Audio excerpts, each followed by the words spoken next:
Hi gaming guys, and welcome to another tune setup specifically for straight line performance on Horizon 3. And this particular build is for a car which is, of course, already extremely rapid, the Hennessey Venom GT. Incidentally, the Hennessey Venom GT has now ended production, so it's had a good run, a very impressive vehicle, and I look forward to seeing what the Venom F5 turns out like, which is supposed to be its replacement. But for now, we have the Venom GT, an incredibly quick car.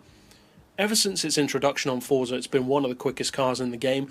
Unfortunately, though, we still can't increase the power. And that's a shame, because it's become, ironically, one of the less powerful cars in the game, because so many other vehicles can now have the 1500 horsepower Lambo engine conversion that it doesn't actually feel as powerful anymore.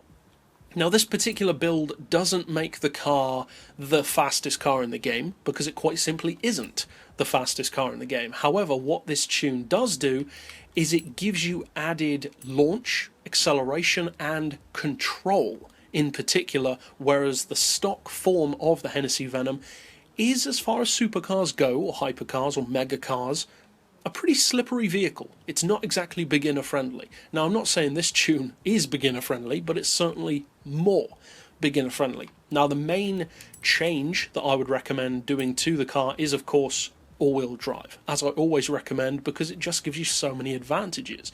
If you don't want to do that, if you consider yourself more of a rear-wheel drive purist, then just don't fit that. It's very simple.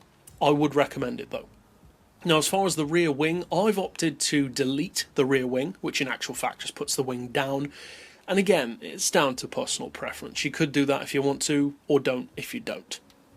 As far as the rest, basically upgrade everything that lowers the weight and improves the car. It's pretty simple. And as far as the tune setup itself, don't expect insane, like 300 mph top speeds out of this car, because you just don't get that. What you do get is roughly the same kind of top speed as it has stock. It's a little quicker, about 2 or 3 miles per hour, I believe. But given that it has the exact same power, that's not too surprising. Basically, the purpose of this tune, or indeed anyone who tunes the Venom GT, is to just make slight improvements here and there to improve what is already a brilliant straight line machine.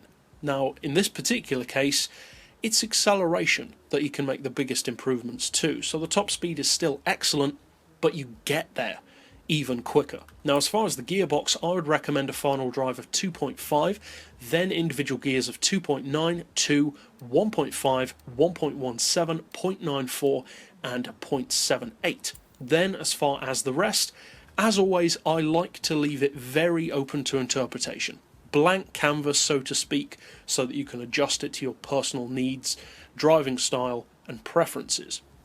For me personally, I like neutral camber and toe. I've got 4 degrees of caster, which is kind of middle of the line. Maneuverability along with stability. Lower it or raise it as necessary, again for personal driving style. I've got the anti-roll on 25, front and rear, springs on 67 and 115, with the ride height as low as possible, basically. Dampers we've got on 8, 13, 4 and 6, aero doesn't apply, and as far as the diff, I've got 100% on everything with this particular build, and then a very specific centre split of 78%, and the reason for that is because it keeps those really impressive benchmark specs, but also gives you a loose enough front end to still allow the car to be manoeuvrable, because you don't want it to be too heavy.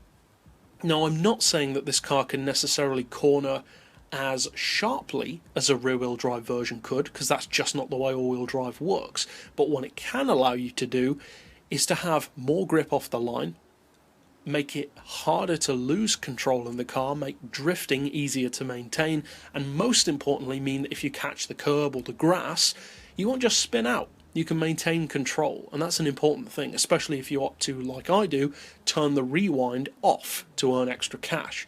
So overall, if you do decide to use this build, obviously I hope you find it fun and obviously competitive, and to keep up with other builds like this, you can subscribe down below. But for now, as always, thanks for watching.